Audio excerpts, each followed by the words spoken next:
Hello dear student. आज हम question discuss करेंगे जो कि प्रीवियस ईयर से है। यूपीपीसी प्री 2007 क्वेश्चन है, a body is allowed to slide on a frictionless track from rest position at definite height H. यानी कि ये जो ऑब्जेक्ट यहाँ पर रखा हुआ है, जो बॉल है, ये इस पॉइंट से इनिशियली रेस्ट पर थी, तो मैं मान लूंगा कि इसकी इनिशियल स्पीड कितनी होगी, 0। और अभी ये एच हाइट पर है, अंडर द ग्रेविटी ये नीचे गिर रही है। The track ends in a circular loop of diameter D as shown in figure. और जब ये नीचे गिरेगी तो इसका जो ट्रैक है इस तरह से कंप्लीट, मतलब यहाँ पर आकर के सेमी सर्कुलर टाइप इसका ट्रैक है। The minimum height of successfully the loop is. तो आपसे ये पूछा गया है कि इसकी जो मिनिमम हाइट होनी चाहिए वो कितनी होनी चाहिए, सच दैट कि ये इसको क्रॉस कर जाए, मतलब ये बी पॉइंट से थोड़ा सा जस्ट आगे आ जाए। बाकी अगर बी पॉइंट क्रॉस कर दिया फिर तो वो सर्कुलर में हो ही जाएगी।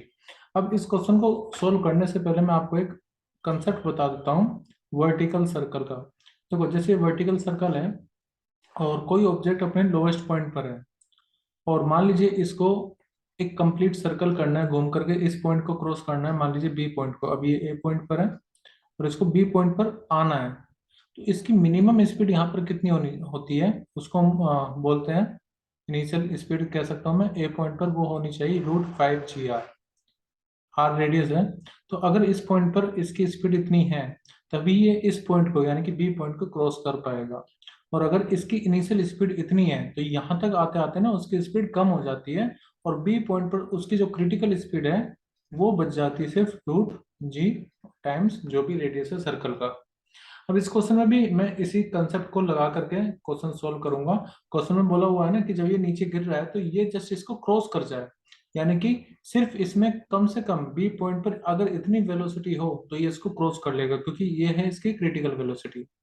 ओके, तो यहाँ पर मैं अप्लाई करूंगा conservation of energy. Conservation of energy ये कहता है कि अगर मान लीजिए कोई फ्रिक्शन फोर्स यहाँ पर नहीं है और कंजर्वेटिव फोर्स में वर्क डन हो रहा है, तो उसकी टोटल एनर्जी कंजर्व रहेगी। और यहाँ पर क्योंकि ग्रेविटेशन फोर्स है तो एनर्जी हमारी कंजर्व रहेगी। कंजर्वेटिव फोर्स जो होती है वो कंजर्वेटिव इन नेचर है। So I will put total energy at point A equal to total energy at point B. तो टोटल एनर्जी मतलब काइनेटिक एनर्जी और पोटेंशियल एनर्जी का सम। तो टोटल एनर्जी अगर आप ए पॉइंट पर देखो तो यहाँ पर ऑब्जेक्ट रेस्ट पर है, तो इनिशियल काइनेटिक एनर्जी तो यहाँ पर 0 होगी। काइनेटिक एनर्जी मैं इसको पहले से लिख देता हूँ, काइनेटिक एनर्जी और potential energy at point A equal to, यहाँ पर आ जाएगा potential energy at point B plus kinetic energy at point B. Okay, तो potential energy at point A कितना है, तो देखो जब ये एच हाइट पर है मान के चलते हैं, तो उसकी जो पोटेंशियल एनर्जी होता है उसका फॉर्मूला होता है mgs। तो मैं यहाँ पर अप्लाई करूंगा mg जो भी हाइट है h प्लस काइनेटिक एनर्जी, क्योंकि ऑब्जेक्ट रेस्ट से स्टार्ट हो रहा है तो काइनेटिक एनर्जी ए पॉइंट पर कितनी हो जाएगी, 0। अब जब ये यहाँ पर आएगा मतलब बी पॉइंट पर आ गया, तो बी पॉइंट पर इसकी टोटल हाइट अगर देखे जाए सरफेस से तो वो कितनी है, डी। तो यहाँ पर जो फॉर्मूला होगा पोटेंशियल एनर्जी का वो कितना हो जाएगा, mg इंटू सरफेस से कितनी हाइट पर है, डी पर है, प्लस हाफ एम।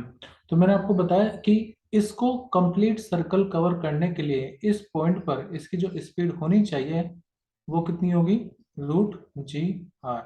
और अगर मैं इसका स्क्वायर करूं तो जैसे यहाँ पर काइनेटिक एनर्जी का फॉर्मूला था ½ mv², तो वेलोसिटी एट पॉइंट बी मुझे चाहिए, देखो mgh ये mgd प्लस हाफ एम। तो वेलोसिटी बी पॉइंट पर कितनी होनी चाहिए ताकि एक सर्कल को कंप्लीट कर दे, तो वो होनी चाहिए √g r। तो यहाँ पर मैं लिख दूंगा g इंटू में r। ठीक है, लेकिन r को मुझे रिप्लेस करना होगा d से, क्योंकि r मान लीजिए रेडियस है, तो रेडियस जो होगा वो डायमीटर का हाफ होगा, तो मैं डी की वैल्यू पुट कर दूंगा, मतलब आर को रिप्लेस करूंगा d/2 से।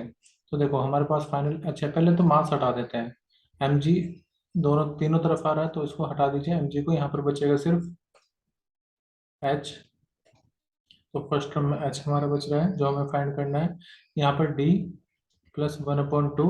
और देखो r को हम क्या लिख सकते हैं, d/2। एक्चुअली मैं इसको इसलिए रिप्लेस कर रहा हूँ क्योंकि आंसर हमारा h और d में ही है सारे। तो एच इक्वल टू आगे डी प्लस 1/2 d/2, यानी कि ये d/4 हो जाएगा। तो एच इक्वल टू आएगा डी प्लस d/4, यानी कि एच की वैल्यू हो जाएगी एलसीएम लेकर के 5d/4। इसका मतलब करेक्ट आंसर क्या होगा? Option A.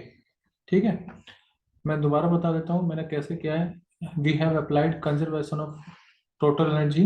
जितनी पॉइंट ए पर टोटल एनर्जी होगी उतनी पॉइंट बी पर भी टोटल एनर्जी होगी, क्योंकि एनर्जी यहाँ पर लॉस हम जीरो मान करके चल रहे हैं क्योंकि कोई फ्रिक्शन नहीं है। तो हमने दोनों पॉइंट पर कंजर्वेशन ऑफ एनर्जी अप्लाई किया।